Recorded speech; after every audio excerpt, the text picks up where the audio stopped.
I kind of wish that was already recorded, so everyone could have heard. It was essentially a check-in with where we were at, anyways, right? As we were trying to figure out um, what we're going to talk about today. So why don't you just check in quickly? Okay. Let everybody know where you're at, where you're Yeah. coming from. Well, I was just saying to Ian that yesterday we were at my little anxiety button, which I started to honor more often that it's there. Just talking about what are we going to chat about today. But what it opened up, and this would be my check-in, is that there's a pattern that I started to see this last week. I mean, I thought might be interesting for us to ping off of today in our podcast. So that's what it opened up for me was, oh, there's something here that might be fun to test drive with Ian. So doing well. Awesome. Um, and I think I'm realizing how quick it is to return to old habits. And I was referring to you as my alarm clock, like topic, topic, topic, topic, and all I want to do is just hit the snooze button and just deal with my day-to-day things that I've got going on, because it seems to have gone back from nothing to have to do to everything to have to do again. So I haven't given any thought to the topic. I intended to, even though we decided on it. Was it last night? I thought I'll have time in the morning. I'll have time to like just spend like a half hour to myself and just think about the topic. No. Hit the snooze button. Stayed a little sleep a little longer, and then the kids need things and need to get going, and yeah, so time just kind of melts away somehow. So, but other than that, I'm good. It's just I've got back into the swing of things already, and I kind of don't want to. Mm-hmm. But this is fun, and I'm curious to see where this goes. I'll bring up the banner. When the timing is right, it will be the right time. Karen, tell me about this timing. Yeah. So I looked. I thought, where did I get this saying from? So yeah, when I sent it to you, and I googled it, thinking, well, someone has given this to me. There's a quote somewhere, and it was the only thing I could see was a biblical reference. Mm. Yeah, it was fascinating for me that that's the root of this particular saying that I've said more than once in my time. But last week I was in a place where I had two competing things I needed to pay attention to, and two opportunities totally opposite of they weren't even the same. So I had to make a decision because I couldn't do both. And so I wrote the person. It was an opportunity to go into a coaching contract, but I recognized at this time that it just wasn't the right time for me. That it wouldn't be fair to the person. It wouldn't be fair to me. It just wasn't.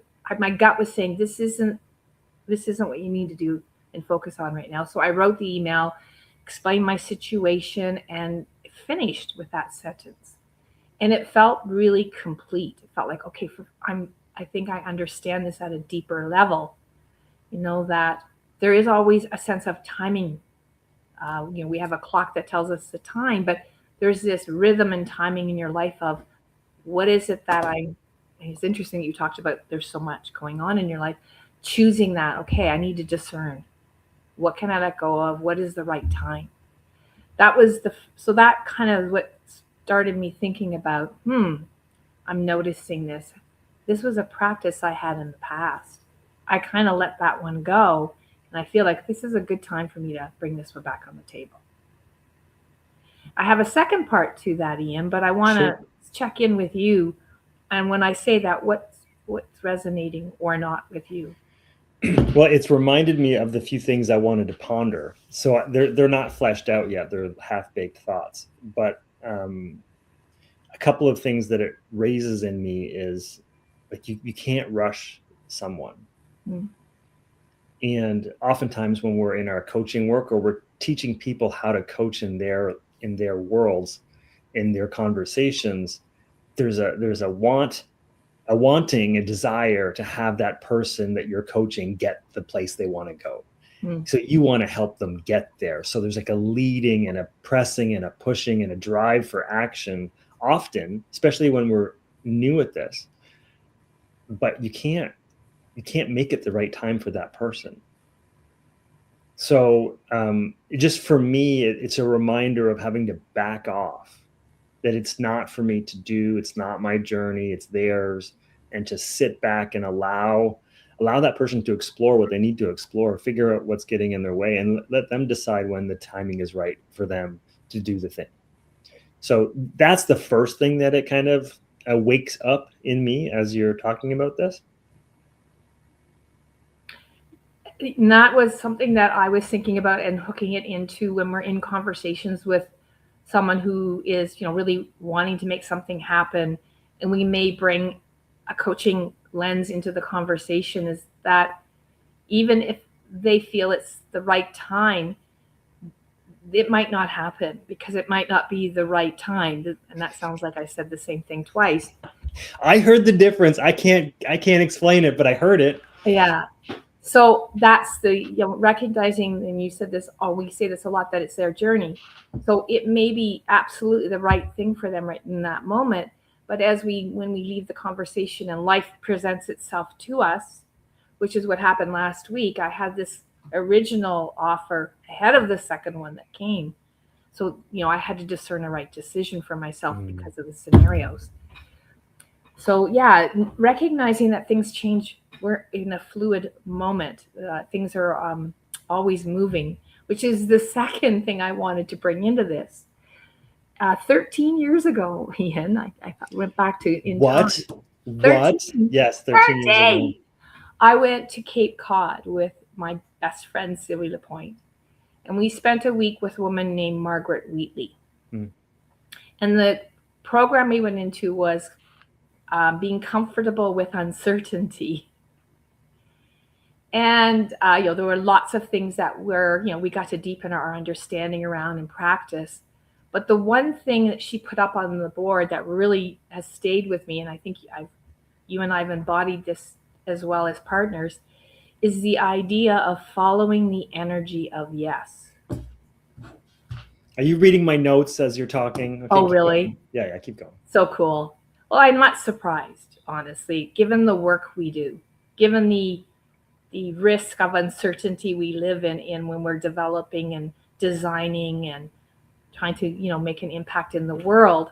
And that's kind of the way she talked about, is that, when we are in a place where we want to make a shift in ourselves or in an organization or in a community or in the world, being comfortable with uncertainty and just to follow the energy of yes. Because so often we have something and we're pushing it through, the energy of pushing. And oh man, was I guilty of that 13 years ago. Still am to a certain degree these days. How old habits die hard. Something I really was passionate about. And what I learned is that sometimes it's not the right time. But if you follow the energy of yes, you will be invited on a path somewhere when it's the right time. So, being that idea that it takes time and there's a timing of something. And so that was really helpful for me as a person that was trying to mobilize a change inside of a system and was being met with some resistance or some no's. And it was also giving me some wise discernment. Maybe this isn't the perfectly right.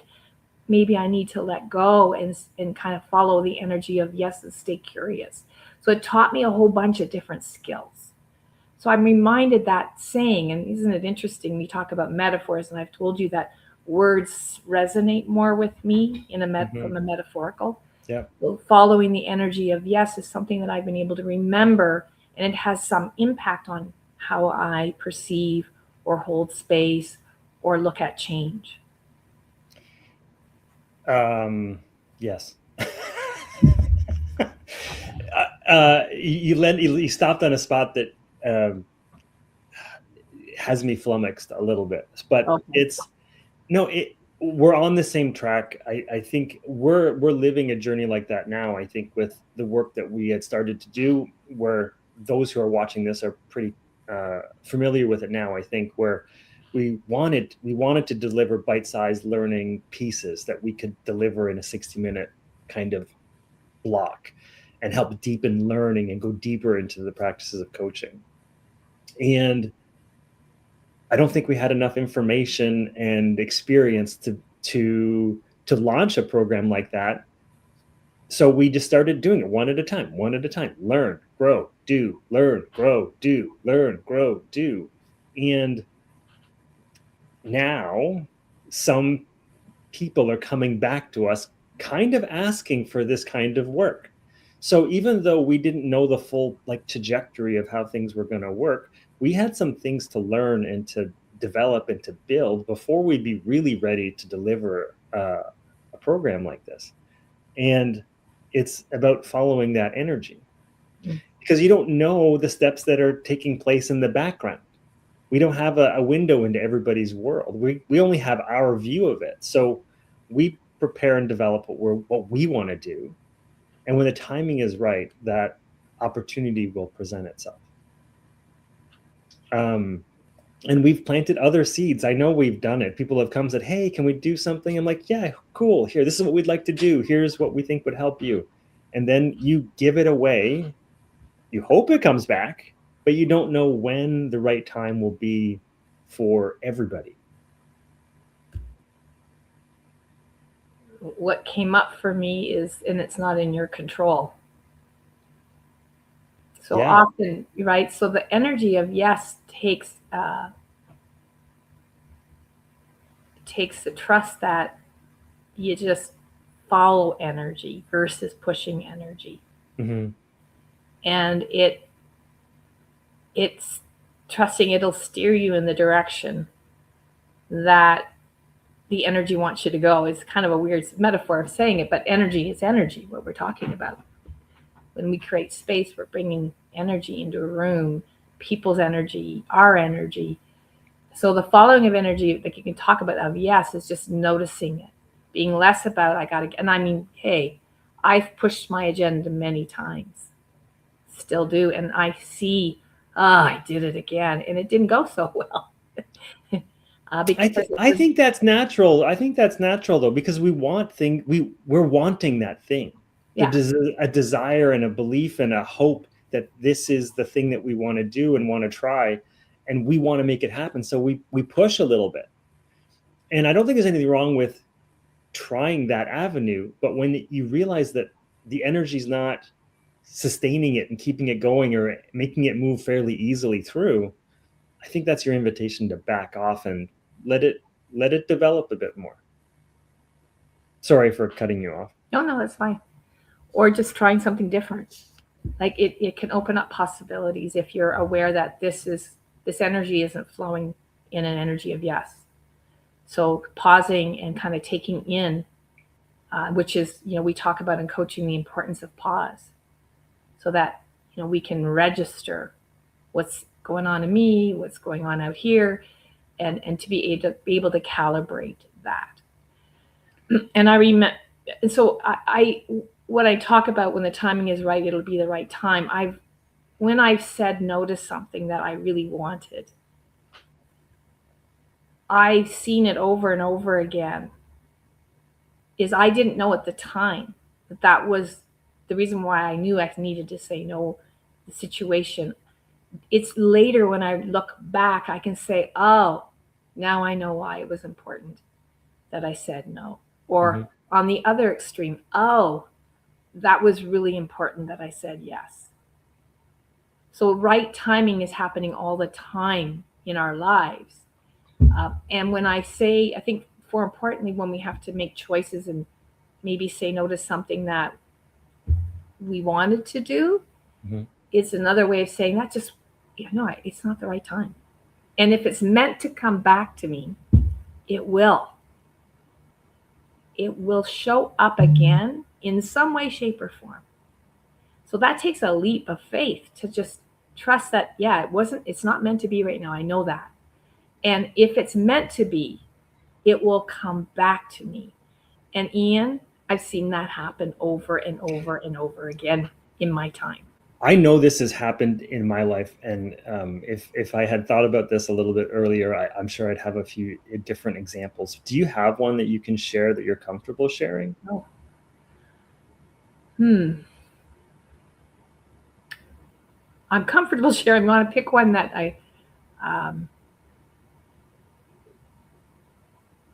okay, so when I was in the National Managers Community work, I went back to I was in an assignment, so they're temporary for those of you that don't know the government lingo. So I got into an assignment, I was doing some really cool work. And one time I was pulled back by my deputy minister to do some work there for her. And so at first I was really kind of like, ooh, this is disappointing. And I did go back, and what happened was there was a lot of unfolding that happened in the national managers community. And sure enough, a year and a half later, there was a right time for me to come back in.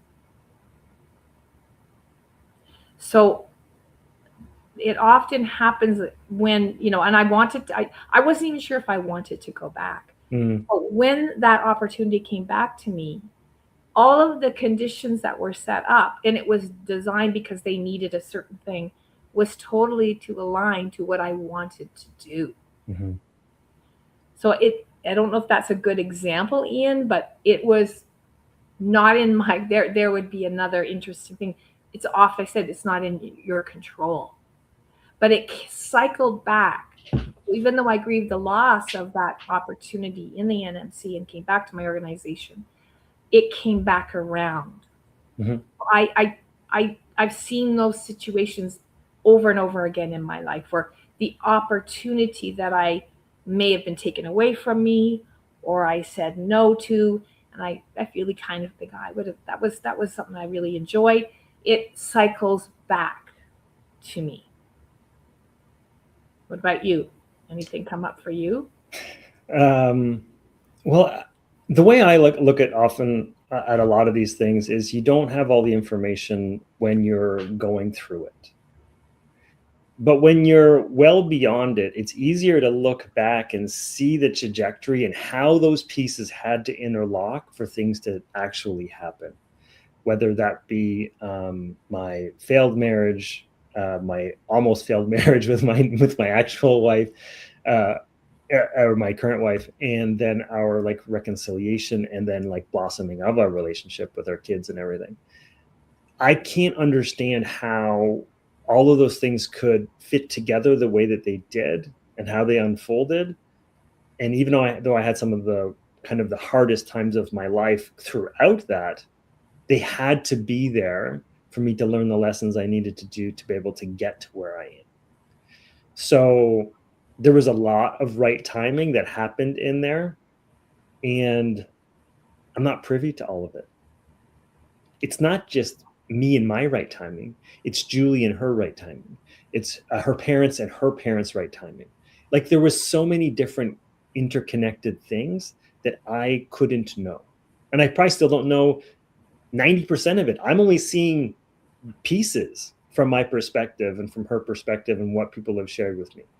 So trusting in that energy of yes, I think is critical, and not trying to set an expectation that it has to happen in a certain period of time. It just might be a longer path that you're on that you're not seeing all the pieces. So there was something else that popped up earlier, and it was this idea of hesitation. You're provided with an opportunity and you're like, I don't know. And I think part of that, the timing is right when it's the right time, has to do with not having all the information that you need for that decision to be easy. And I've found when that right piece comes up onto the table, it's like, oh, yes, I'm in. That's what I want. I just needed that one other piece of information. Now I'm good.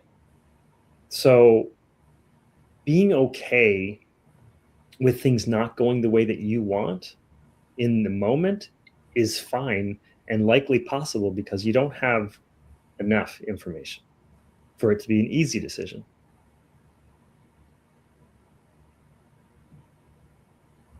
And linking it to when we're practicing with someone who has a topic they're trying to mobilize. And we've talked about this in other podcasts that whether you're the coach or the coachee, whatever role you're in, is that letting it have time afterwards. That a coaching conversation doesn't mean it's all finished.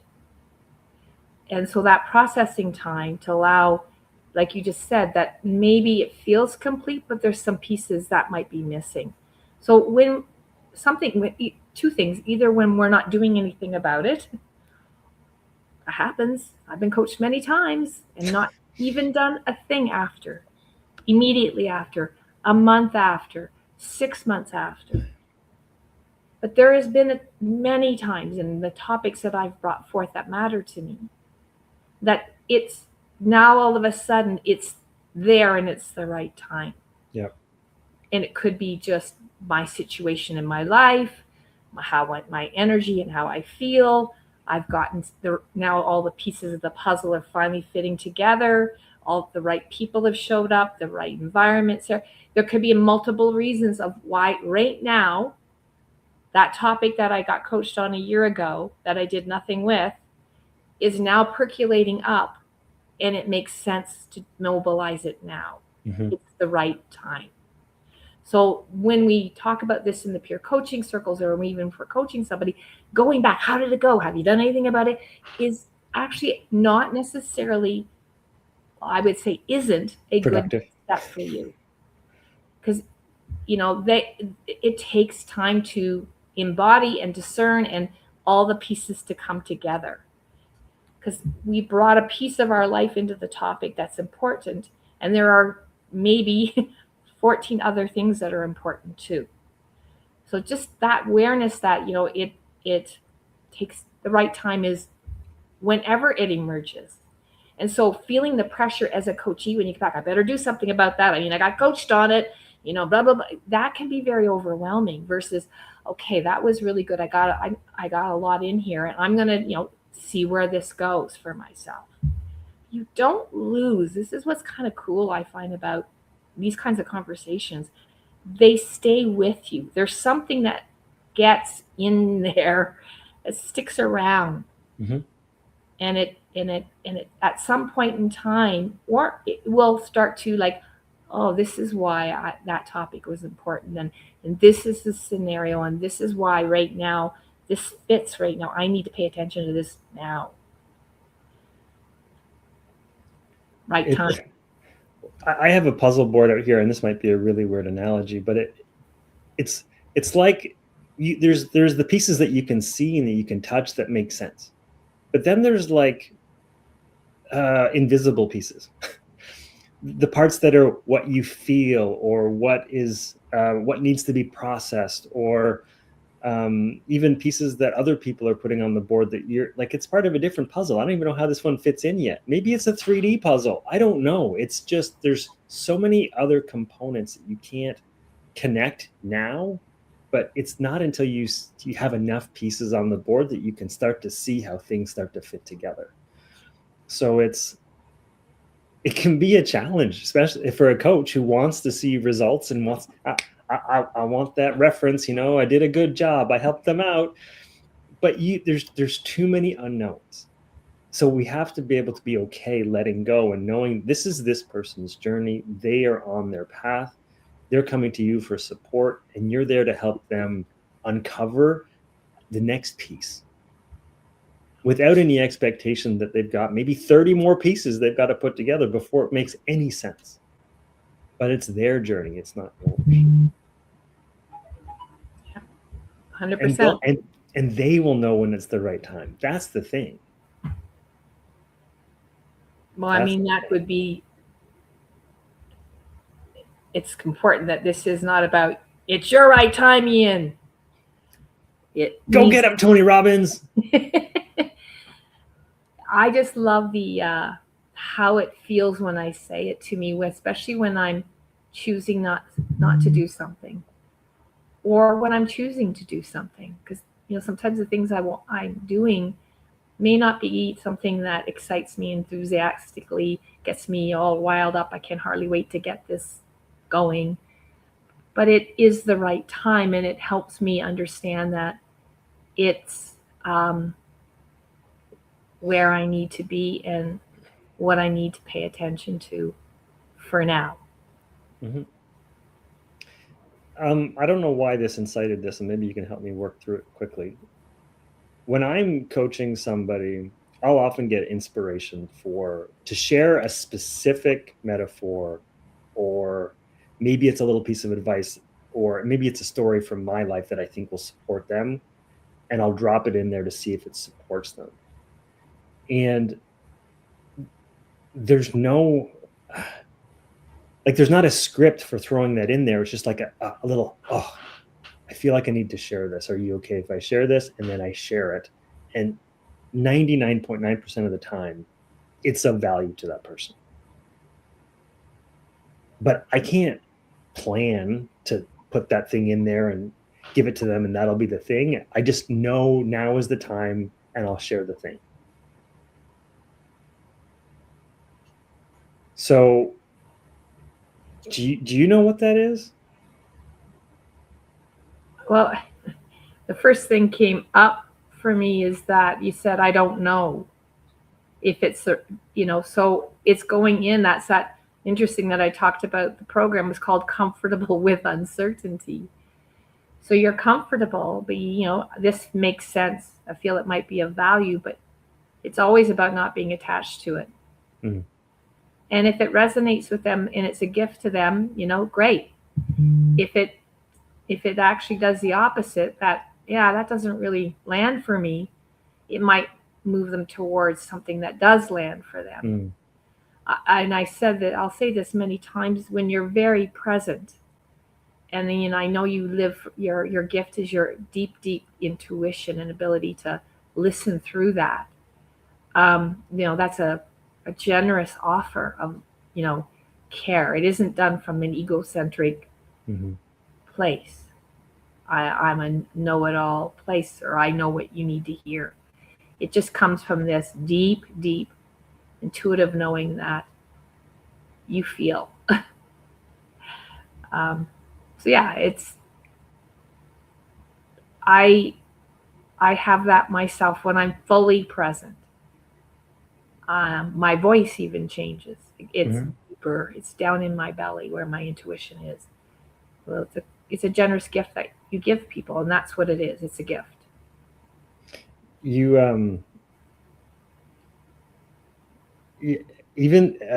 do this often. I don't know if you do this often or not, but in a conversation, you might ask a question, something like why now, or something like, or do you have to do anything now, or something like that. Usually it's open, not closed, but anyway, something like that's like, oh, why do I have to do something now? So it's almost like that permission to be able to I don't have to force it. I don't have to make it happen. I can maybe just be in it, and then I'll get my answer. So I think I always find that a gift from you, because I'm wanting to get it done, figure out the action to be done with the thing that I'm struggling with, but being given permission, even though you're not giving me permission, but just asking the question about, does it have to happen now, is permission to not to do it now. And that takes off the pressure. That eases things off a lot. And I find the answers come quicker when I'm easy with it than when I'm trying to force it, which goes along with this idea of right timing.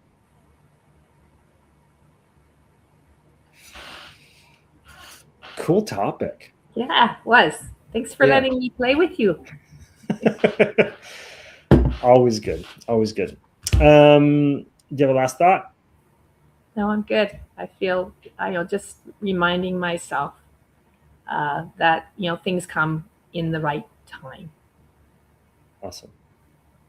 Thank you for not sharing your final thought. Good job. All right. Take care, everybody. We'll see you all next week. Bye. Bye.